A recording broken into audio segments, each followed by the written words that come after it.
Governor's Council, two-thirds of the states elect their judges now, and there's periodic pressure for Massachusetts to contemplate changing the way that Massachusetts both appoints judges and continues judges in office. Do you have a position on that, and what would your position be in the legislature?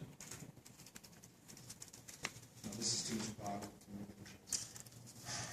That's a tough call. You know, here's the deal. If you want to go ahead and run for judgeship, you begin to politicize. You begin to owe favors out. And you begin to sort of get manipulated into the people that have endorsed your candidacy or donated to your candidacy. So, you know, that may work in two-thirds of the country. I don't know that it's the best choice. There's appointments going on. You know, I'm a firm believer in evaluations. I think at the end of the day, if I get elected for this job, 2 years from now, people are going to evaluate me. They're like, hey, did Freddie do a good enough job? And if he didn't, then I may very much vote for, you know, the guy that was his opposition last time, because I may run against him. So I think that the evaluation process of judges would be the most fair, as well as opportunistic for our state of Massachusetts to hold our judges and our courts accountable. Thank you, Fred. Roddy? Thank you. I believe in getting the best candidate. So if that require voting, electing a judge, I'm all for that. It's getting the best candidate, the best judge to serve the greater goods. Do you think that that's how you're going to get the best judges, is by having it be decided by the electorate? I think this is how we're going to find out who's the best candidate is, whether it's going through their status of what they stand for, representing, I guess, on the judicial level. Okay, we've been going now about 15 minutes, so why don't we make this the last question? Mary Jo, you have a question for Roddy? This is the last question? Yes. I get the best one. We can stick around for another hour or so. That helps. Okay.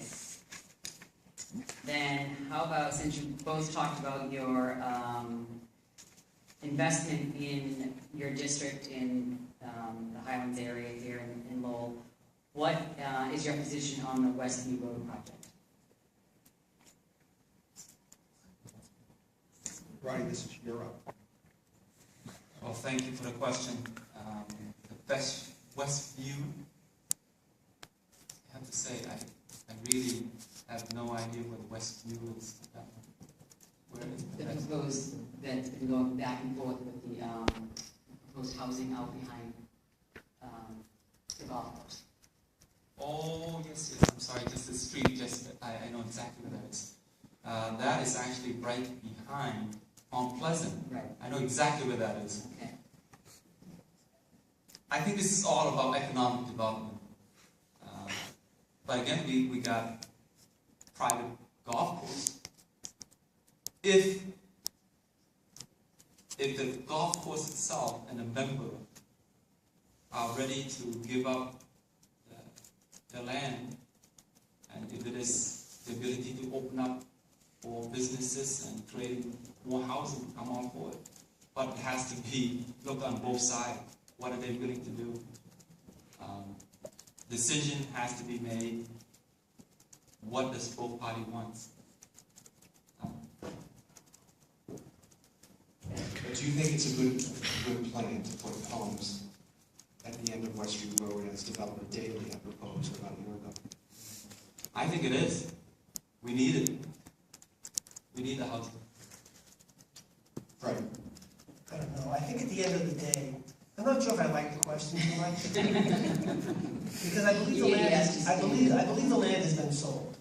And I think David went ahead and sold it to, you know, somebody that lives back there that could afford it, and it's really a non-issue at this current time. I will tell you this.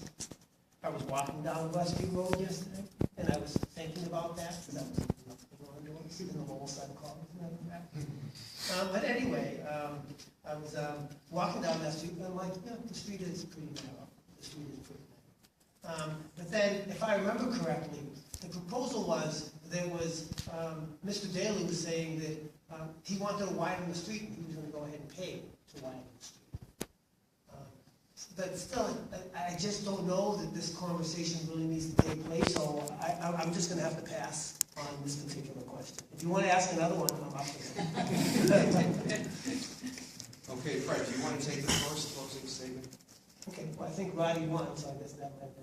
No, but you get the chance. Oh, I get the chance? You can go first. I'll be or you happy can with, defer. I'll defer. Roddy, you have 2 minutes. Try to use the 2 minutes this time. We'll get another question. Well, first of all, let me thank the university and Lowson for putting on this wonderful debate forum where you, the voter of the 18th Middlesex District, have a chance to meet both me and Fred. I want to thank my family, my wife Saradi and my beautiful daughter, who are here. My 2 boys, I think they're helping clean the house today. I thank you so very much. It is such a wonderful, wonderful time in the campaign. I learned a lot. It's meeting all of the different citizens that care very much. I learned one thing, and that is that we all care very much about our community. I will go to Beacon Hill to fight for all of the 18th Middlesex District and the entire city. It's that important to me. It is personal when we, the citizens of the 18th Middlesex District and the city, worry about public safety. When I feel that it's not safe to let my children leave my door, there's something wrong with that. Given my history, where I came from already, I hope to live in a wonderful city. And Lowell is an unbelievable city. It opened its arms to me, and now it's time for me to give back. And I can do that by going to Beacon Hill to fight for you, to bring back resources for the 18th Middlesex District. I sincerely ask for your vote November 4th. Thank you so much. You have 25 seconds. You got 2 or 3 minutes. You got 2 minutes, Fred. Take it away. Okay, if elected, I'll be committed to the people of the 18th Middlesex District. I know that I'll be on a 2-year contract. I'm willing to go ahead and take that chance and work on behalf of you and see if I can do that. I will be job ready. I've been elected, I've been doing constituent services my whole life. Again, I was a paper boy, I shoveled snow, I worked in the district my whole life. I've been a person that is, when people come in and ask me for advice, I offer the advice. They ask me for apartments, I find them apartments, only if they're valuable, because of course I'm recommending to people that I already know. If they're asking for contractors, electricians, masons, carpenters, people who want to put in windows, I'm that guy. They come to me. I do that. 1973 to 75, I played baseball at the Highland Little League. In 75 to 77, I played basketball. Wasn't much of a basketball player. 2001 to 05, I coached at Calorie Park. I'm a member of the Friends of Tyler Park. I'm a member of the Highlands Neighborhood Association. I'm job ready.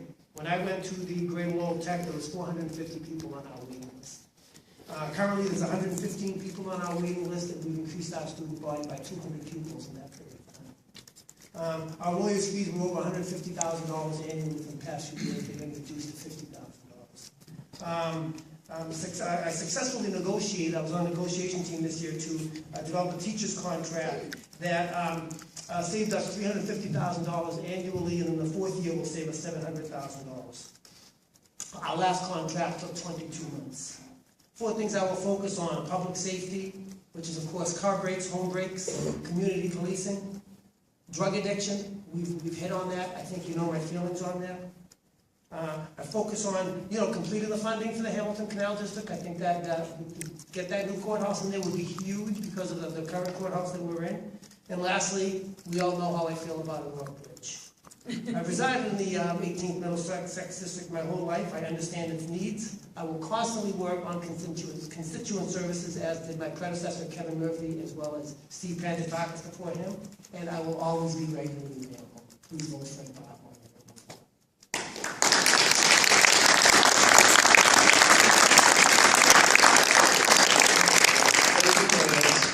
I'd like to remind members of the audience that John Miller is in the House, so if you want to hear more about the Republican running for Attorney General, tonight's your night. Thank you all. Listen, I ask you please to remain seated if you can for a few minutes. As you know, and I think police candidates, if you have a seat, please. See? Okay. I'll see you right in front. Yeah. You know, the events of today with Tom Amino passing on